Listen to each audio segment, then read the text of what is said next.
Hi, everyone. Thank you for letting me do this presentation today. All right, so hold on.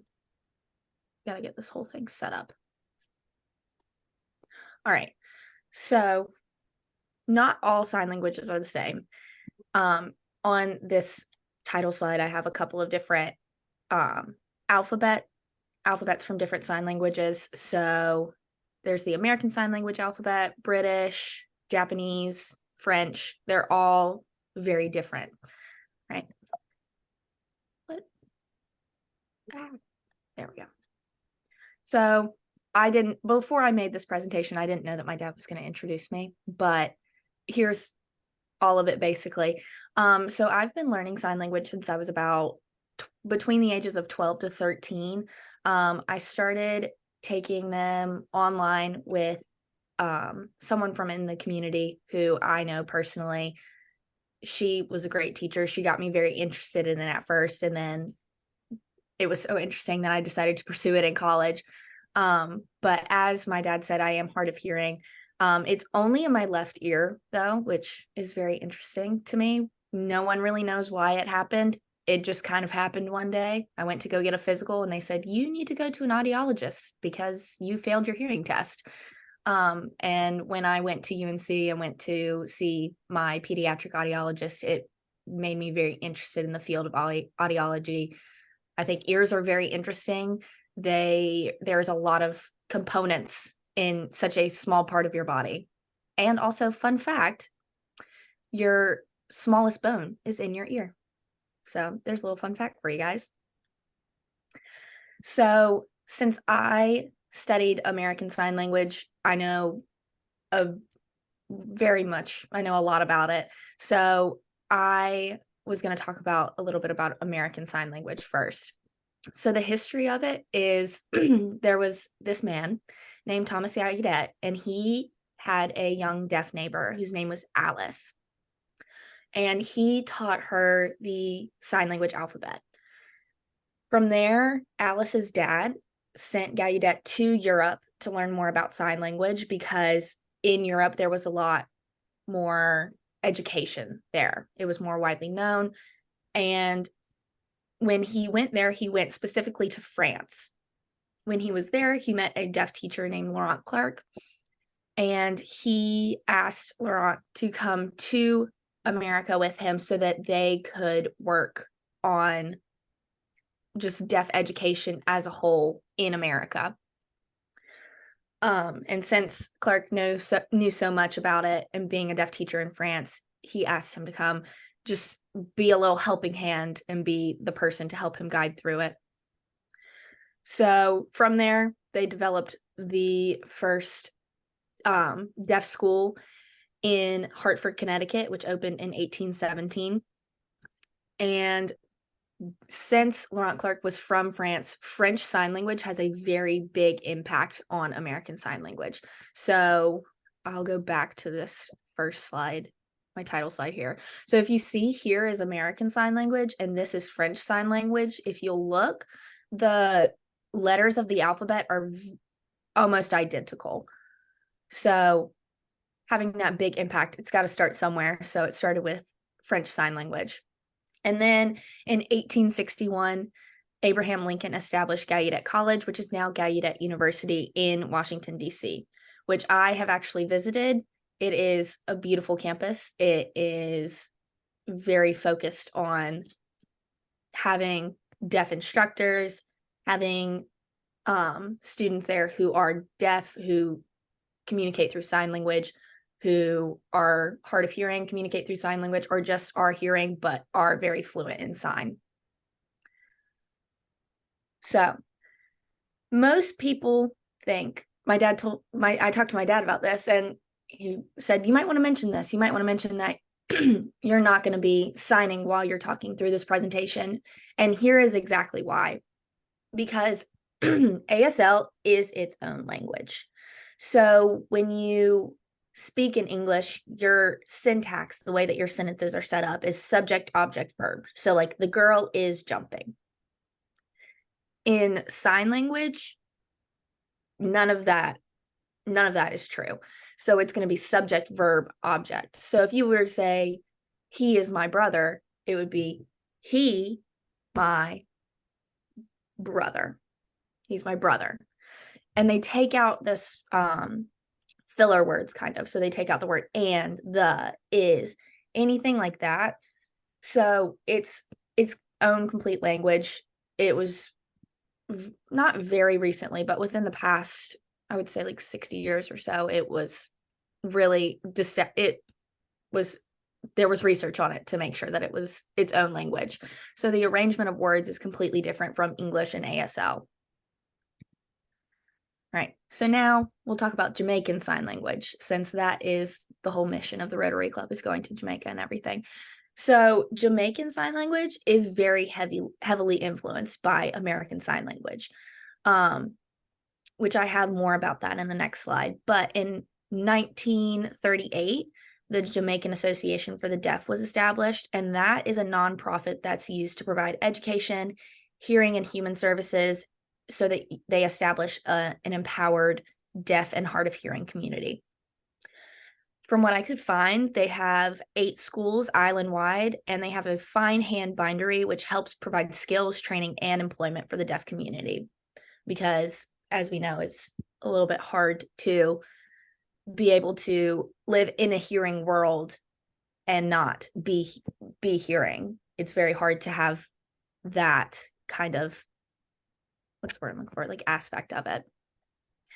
And then in the 1940s, their deaf schools started opening up, and there was a strong emphasis on oralism, but sign language grew. And that was also something that happened in American Sign Language as well. But oralism is when specifically hearing people want deaf people to communicate by speech or lip reading. And for some deaf people, that really works, and that's fine. They're fine with lip reading. They're fine with, excuse me, they're fine with still speaking. But for the people who really identify with the deaf community, it takes away their identity. So for us, we're American. We have great pride in our country. We support our troops, everything. It's about the same thing with deaf culture. Is sign language is their language. They very much love to communicate with people around them, and they love to use sign language. So being told what you're doing is wrong, you need to speak, you need to lip read, it's taking away that identity from them, and it's making them try to identify with a group that they don't feel a part of. And then in the 1970s, there's a big gap right there. In the 1970s, audiological services were established. So that would be hearing tests, hearing aids, cochlear implants, anything like that. I will say, I know in the deaf community that it's a little bit frowned upon to have hearing aids or cochlear implants, because that means that you're trying to take your hearing back instead of embracing your deaf identity and who you are and using sign language, and you're trying to change yourself to fit the norm of the hearing world. But then in the 2000s, deaf adults employed in the Jamaican Association for the Deaf schools, and there were strong partnerships formed with U.S. groups and professionals. While JSL is the primary sign language of Jamaica now, there is a small percentage of deaf adults who use what is called country sign. There are many different names for it, but what I really saw a lot was country sign. That was used back before there were deaf schools, and that was with a small group of the older generation from Jamaica who would use their sign language. And then when American missionaries came over, that's when the heavy influence of American Sign Language came in. Right. So then here's the influence of American Sign Language on Jamaican Sign Language. So as I was just saying, North American missionaries brought over their own languages, which is mainly American Sign Language and SEE, which is Signed Exact English. So that Signed Exact English is using English syntax and signing that way. So it is very possible to sign and talk, but it wouldn't be American Sign Language. And it was taught to oh, excuse me, it was taught to deaf students. So that is why Jamaican Sign Language kind of came about and country sign was kind of gone away with. But the JAD does say that there is about a 75% overlap between ASL and JSL. And while there is a heavy overlap of that, Jamaican Sign Language is still its own language.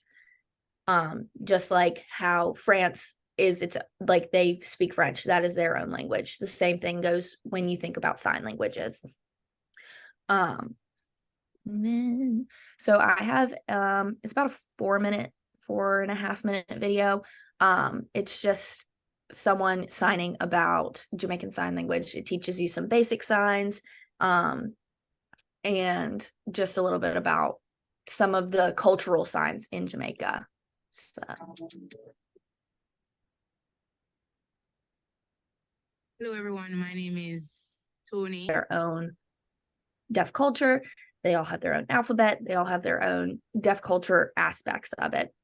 So when I was researching about just different sign languages around the world, how many there were, all of that, so I saw that each country tends to have their own version of sign language, which to me made a whole bunch of sense. You know, if you're in France, obviously you're not going to use American Sign Language. It doesn't identify with your language. But what I found interesting is that there's over 300 different signs in the world, and there are more than 72 million deaf or hard of hearing people who use sign language worldwide. I just thought that was very interesting because you think about it as your little community, like here in Oxford, North Carolina, there's not a big deaf or hard of hearing population. But when you think about it, there's obviously so much more than just your one little area. It's just how it is. So to look at that number and to think 72 million people are deaf or hard of hearing, and they use sign language to communicate every day of their life. That was crazy to me to think about that number, to think about putting 72 million people into one space and being like, they're all going to communicate in sign language. That's crazy to think about. And the fact that there are over 300 different languages, obviously, like I said, I only know American Sign Language. And so that was crazy to think about. Oh, there's so many different other sign languages around the world, and everyone else is using different sign languages, and they're all different. And while there is some overlap in a lot of sign languages, like I've seen videos of people using British Sign Language or Auslan Sign Language, which is like Australia, and that being able to see it, some of the signs, I'm like, oh, I recognize that. I know that.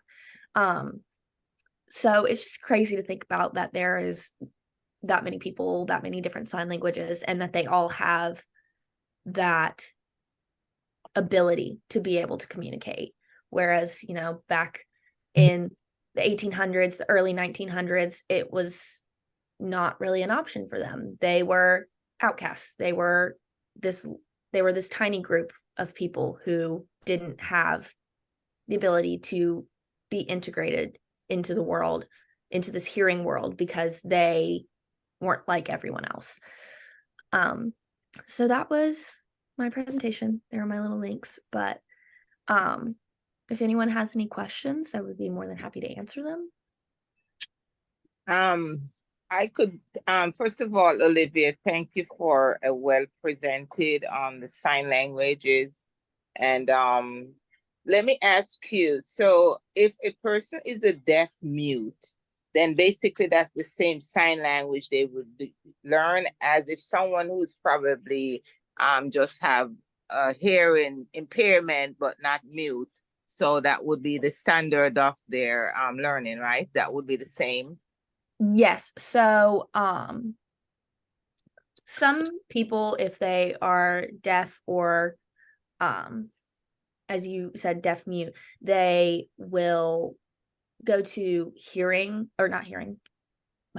will go to deaf residential schools. So it's kind of like college. They'll stay there, and then they'll be fully integrated into the deaf community. So they'll have classes in AS or in sign language. They'll be around people who are like them. So yes, so if you're deaf mute and you are just deaf, they will be learning the same thing. They're both learning sign language. Since you did that research, and I would think you did some research, do you have an idea of the percentage of Jamaicans that possible are in the category of they using the sign language? I did try and research that. It didn't give me a specific percentage. So I'm not 100% sure on that. I'm sorry. I can't answer that question off the top of my head, but I did do research on that, and I'll be happy to send it to you later when I go back to my research, but it is a high percentage. There are a lot of deaf people in Jamaica, and there are communities with inherited deafness. So there's a genetic trait in families, and so that I think contributes to a high percentage of deaf individuals in Jamaica. Okay, great. And may I ask you one, if you don't want to respond, is you say you're partially, so is that also contribute to a sensual or a conductive? Mine is sensory neural. So mine kind of just happened suddenly. We did MRIs, CAT scans, everything. There was no tumor, there was no nothing. We just couldn't figure out what was going on. So this is just something that I have now, and it will keep declining as I get older, but that happens as people get older. Their hearing just kind of declines a little bit. Thank you for answering that question. Thank you. Of Great. Olivia, how difficult is it to learn sign language? And in terms of difficulty, I mean, yeah, there's a challenge of learning another language because it is another language. But also in terms of time and effort, I mean, is it intense? So for me, I think it just depends on your learning style. For me, I learn very much through like example and then hands-on stuff. So for me, learning sign language was not as hard. I also at this point have been learning it for 10 years, so it comes a little bit more naturally to me. But when I was first learning, I was so young, and it wasn't hard to learn it. It was hard for me to just sit down and do it. So I would say if you learn well, very hands-on, and having someone like lead you through it, it is a super easy language to learn, and I think it's very beneficial, although there isn't a huge deaf population within our small area. But I do think that I think it's a great language, and I think it's fun to learn.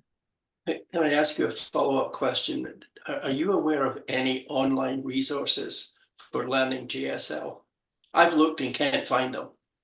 For JSL, no. I do know, I did find that there were a bunch of other videos online. I can send that link to you guys of just basic Jamaican sign languages, like signs.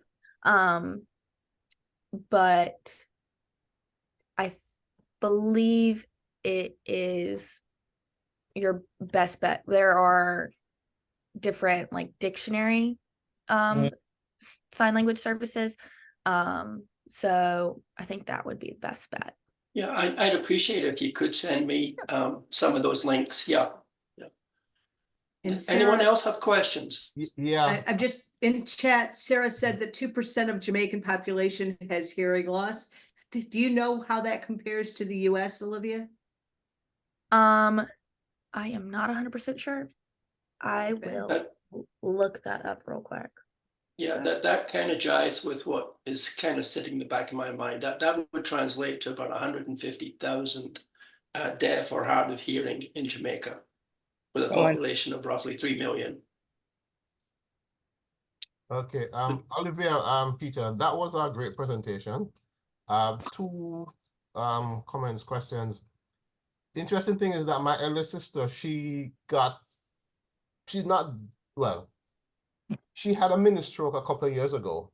The weirdest thing now is that she can hear sounds, like if dogs are barking, she can tell they are dogs, or the kids are making us, noise, she can tell. But she hears a sound, but the words are not clear. She Mm-hmm. can't decipher the words, right? And I know she's getting kind of frustrated now because she was hoping that it would have come back. So we're trying our best now to see how she can get integrated in some kind of system to learn, that language. But the other interesting thing coming out of your discussion, your presentation, was that each country pretty much has its own form, right? Yeah. I can ask myself if there's any way where deaf people from different backgrounds, different countries could communicate, right? And tied to that is a friend of mine is involved in an association that's putting on the first ever Caribbean Deaf Conference then. They're trying to bring associations from all over the region to have this meeting in Grenada. And I jumped on a meeting with him once, and one of the things that we're talking about was how to get interpreters from the different Caribbean regions who could speak in their own country. So that was a challenge that they discussed, So maybe one day there will be some kind of lingua franca, hopefully, say even among islands within the Caribbean, so that people can communicate among themselves. But interesting. That's a good thing. Yeah, that is very interesting. And unfortunately, like interpreters are just very hard to come by. There's not a lot of people who like they'll learn it and then they just don't really do anything with it. So, but that is very interesting. But I can agree with, like, I can hear sounds very well. I can hear dogs barking, and I can hear children screaming. And for me too, it's also like the words. Like when I listen to music, I have to listen to it so loud, because if I have it in my headphones, it's like I can hear it in one ear, but one ear, it's like you don't get the full experience. And then if you listen through headphones, sometimes you'll notice that like they'll have it go through different ears. So when it comes on my left side, I'm like, what's going on over here? I can't hear it. I can't hear it. If I make one, I'd like to comment on something she brought up as a small point, but it's a significant one. When her maternal grandmother is completely deaf, which was caused by rheumatic fever back. She's 84 years old, or excuse me, 87 years old, but it was caused when she was 5. And so she's been deaf her entire life. But there's been a significant social change, which I think is good, because her grandmother was actually discouraged from learning sign language. And so she, her parents, 70 some, almost 80 years ago, made an effort to mainstream her and not recognizing the disadvantage she was out. And so now she was able to overcome that. She worked very diligently in her life to overcome it. But she knows no sign language at all. And she's 87, but she's made it through life. But it's just a shame that at an early age that she wasn't educated and accepted like it is now. Now, not that it's completely accepted now, but I thought she made a good point in that for a long time, instead of just recognizing it, there was this effort to just, well, you've got to learn to read lips and learn to speak. And I think that's a positive change in this community. Yeah. And I will add on that too, that a lot of children are born to hearing families. And that is a big thing where they will mainstream them into schools, and they will say, you have to go in school, you're going to get a hearing aid, you're going to get a cochlear implant, because ignorance or laziness or whatever it is, they don't want to learn, and they don't want to adapt to their child who has hearing loss or is deaf or hard of hearing, and just help them feel like they have an identity in whatever it is that's going on.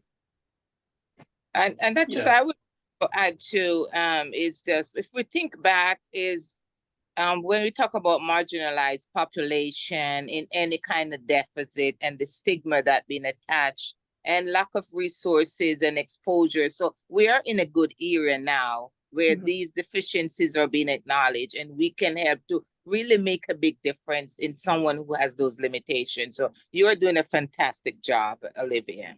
Thank you. Also, I figured it out.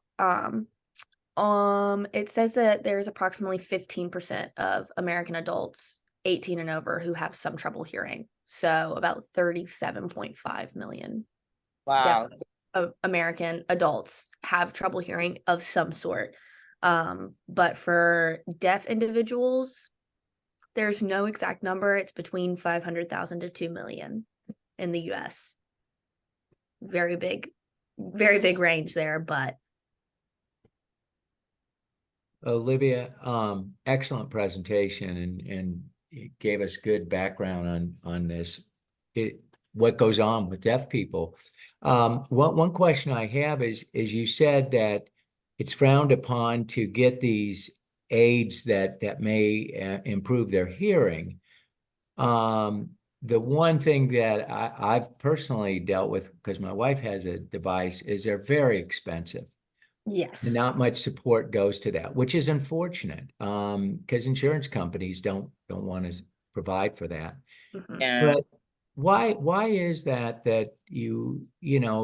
is it the community that puts that pressure on, or what is causing that? So it is kind of that deaf community. It all stems back in the early 1900s, where deaf people were in this marginalized group, and oralism was very rampant. They would mainstream them, make them go to schools where they would have to speak and lip read, and they didn't feel comfortable doing that. So it all stems back to people who have very deep ties in the deaf community.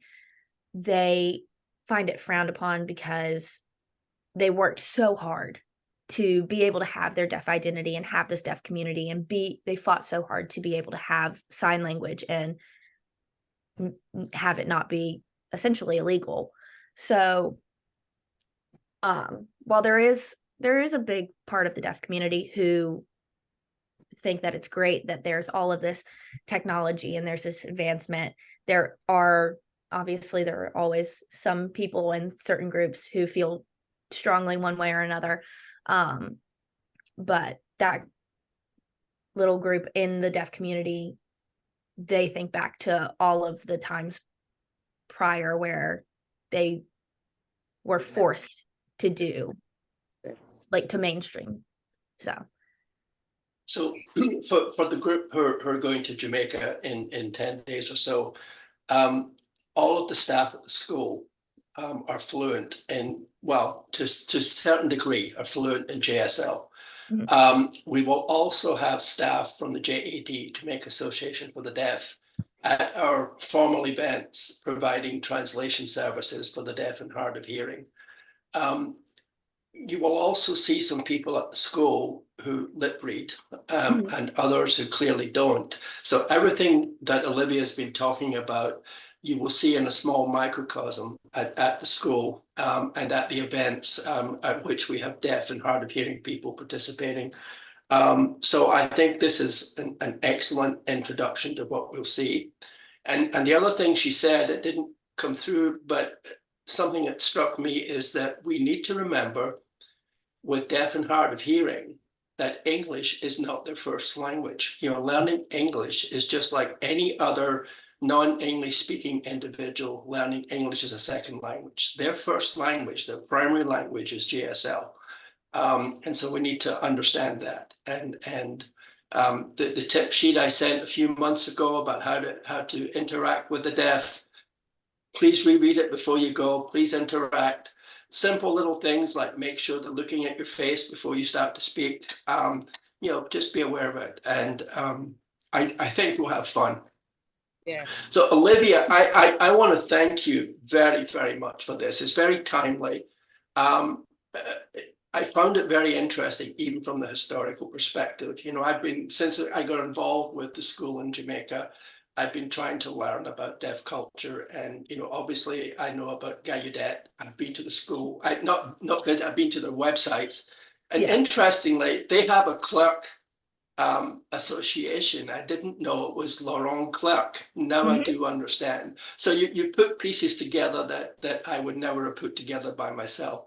I want to thank you greatly for this presentation. And before we go, I just see Joan has got one last question. I'm going to allow Joan to have a last question. No, I just wanted to say thank you that you guys have put in some kind of package. So I could ask the members to probably just learn some basic thank you, what's it, goodbye, those type of things. Be make sure feel more inclusive, and I think that would be great. Just the regular everyday gesture, good man, thank you. So those things are great. Some just so for the team. And